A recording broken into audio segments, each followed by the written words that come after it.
پیغمبر اکرم حضرت محمد مصطفیٰ صلی اللہ علیہ وآلہ وسلم نے اپنی دل نشیں آواز، اپنے رفتار و کردار اور بہترین اخلاق کے ذریعے لوگوں کو توحید اور خدا کی عبادت کی طرف بلایا۔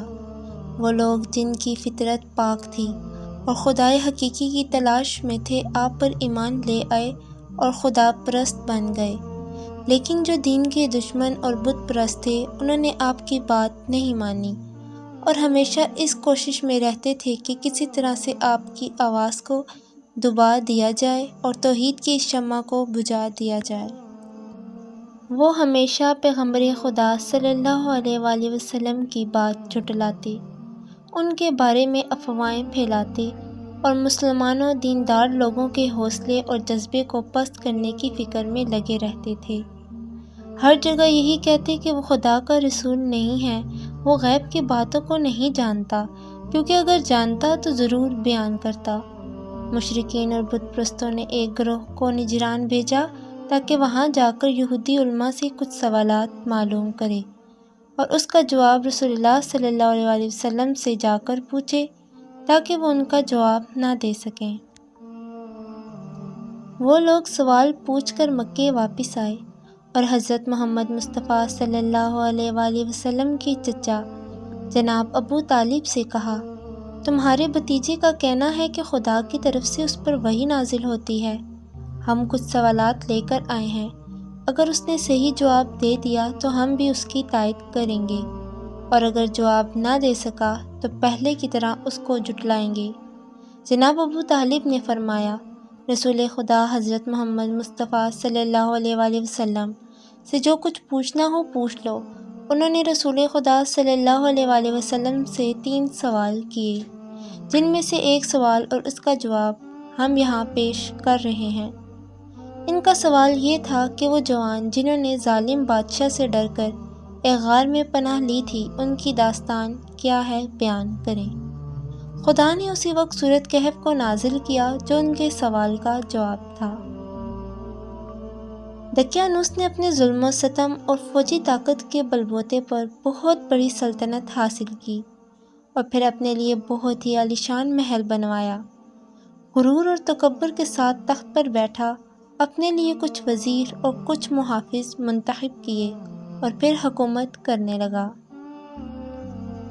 کچھ عرصے بعد خدائی کا دعویٰ کرنے لگا اور اپنے دربار والوں اور دوسرے تمام لوگوں سے کہا کہ صرف میری اطاعت اور عبادت کرو، اور جو بھی میرے حکم کی مخالفت کرے گا اس کو سخت سزا دوں گا۔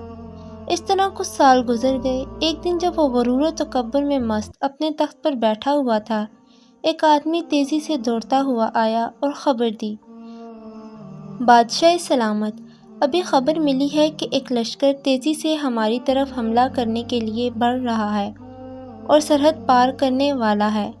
یہ خبر سنتے ہی دقیانوس کے چہرے پر ہوائیاں اڑنے لگی اور ڈر کے مارے اس کا چہرہ پیلا پڑ گیا۔ یہ دیکھ کر اس کا وزیر اور دربار والے بھی تعجب میں پڑ گئے کہ ابھی تو اس کو خدائی کا دعویٰ تھا، اب کیا ہو گیا؟ اس کا ایک وزیر سوچنے لگا، دقیانوس خدا ہونے کا دعویٰ کرتا ہے اور لوگوں سے کہتا ہے کہ تمام چیزیں میرے قبضے میں ہیں، لیکن وہ خود بھی دوسرے لوگوں کی طرح ایک عام آدمی ہے، کیونکہ وہ بھی کھانے اور پانی کا محتاج ہے۔ کبھی خوش ہوتا ہے اور کبھی ڈرتا ہے، کبھی جاگتا ہے اور کبھی سو جاتا ہے۔ یہ سب کام تو خدا کے نہیں ہو سکتے، اور یہ صفات خدا کے لیے نامناسب ہیں۔ کچھ دن بعد اس کے دوسرے دوست اس سے ملنے اس کے گھر آئے اور دقیانوس کے خدا ہونے کے سلسلے میں باتیں ہونے لگی۔ اس نے اپنے دوست سے کہا، دوستو، بہت دنوں سے میں اپنے اندر ایک تبدیلی محسوس کر رہا ہوں، گویا میرا بیدار ضمیر مجھ سے باتیں کر رہا ہے یا میری فطرت مجھے نور اور روشنی کی طرف لے جا رہی ہے۔ اس حالت نے میرے اوپر اتنا اثر کیا ہے کہ نہ کچھ کھایا جاتا ہے اور نہ ہی نیند آتی ہے۔ آخر یہ کیا ہو گیا ہے؟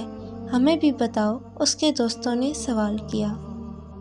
دوستو، جب میں آسمان کی طرف دیکھتا ہوں اور اس کائنات کی وسعت اور عظمت کے بارے میں غور و فکر کرتا ہوں تو سوال یہ پیدا ہوتا ہے کہ ان چاند، سورج اور ستاروں کو کس نے پیدا کیا ہے؟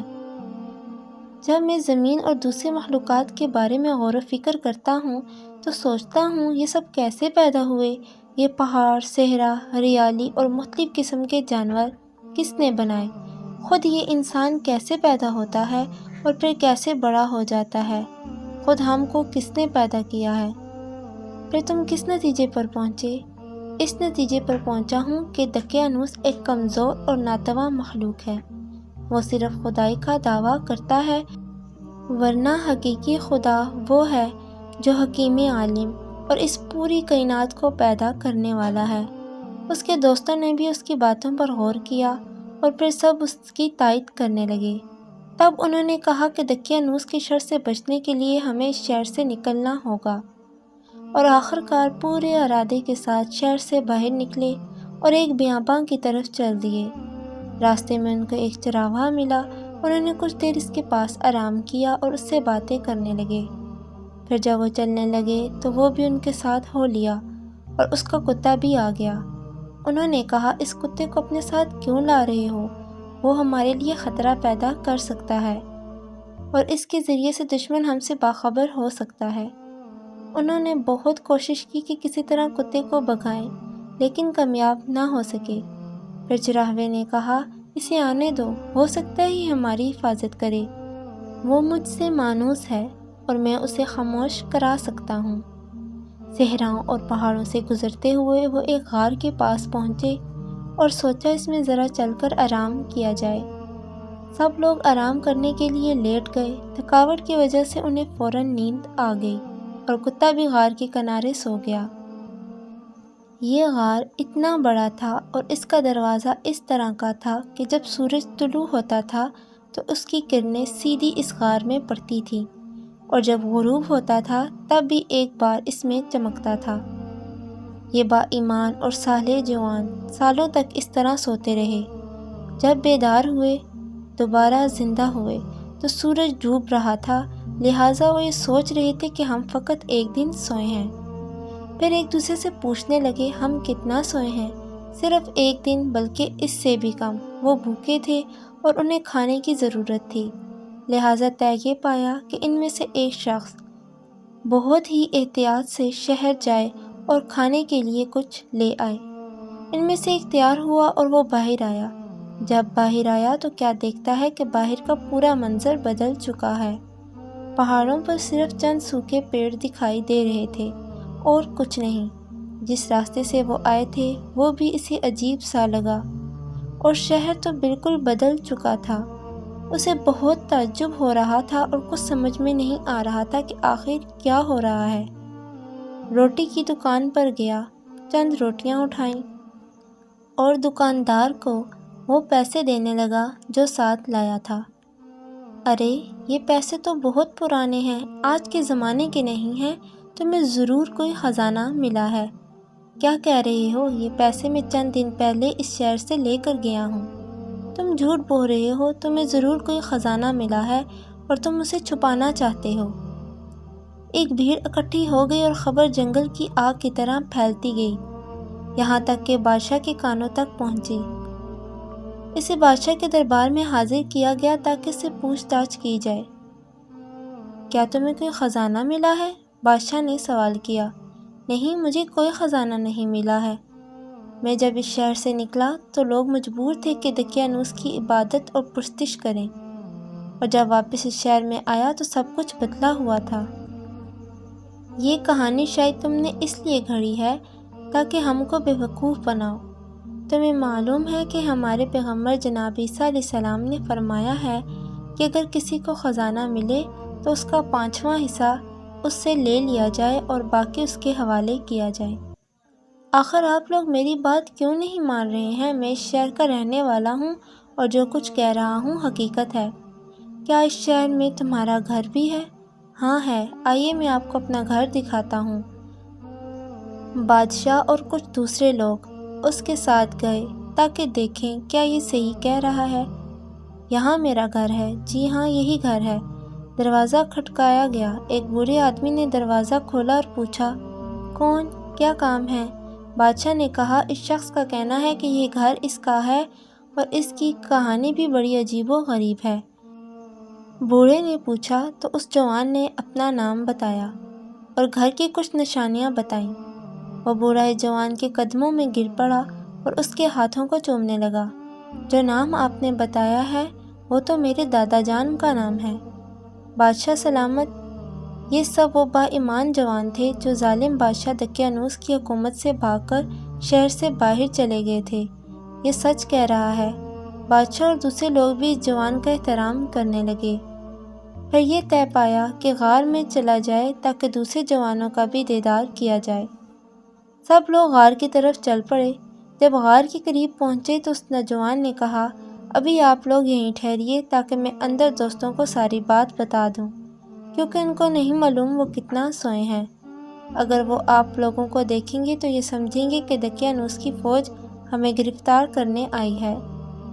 وہ دوستوں کے پاس آیا اور کہا، دوستو، کیا آپ جانتے ہیں کہ ہم کتنا سوئے ہیں؟ بتا تو دیا کہ ایک دن، بلکہ اس سے بھی کم۔ نہیں دوستو، بلکہ ہم لوگ 300 سال تک سوئے ہیں۔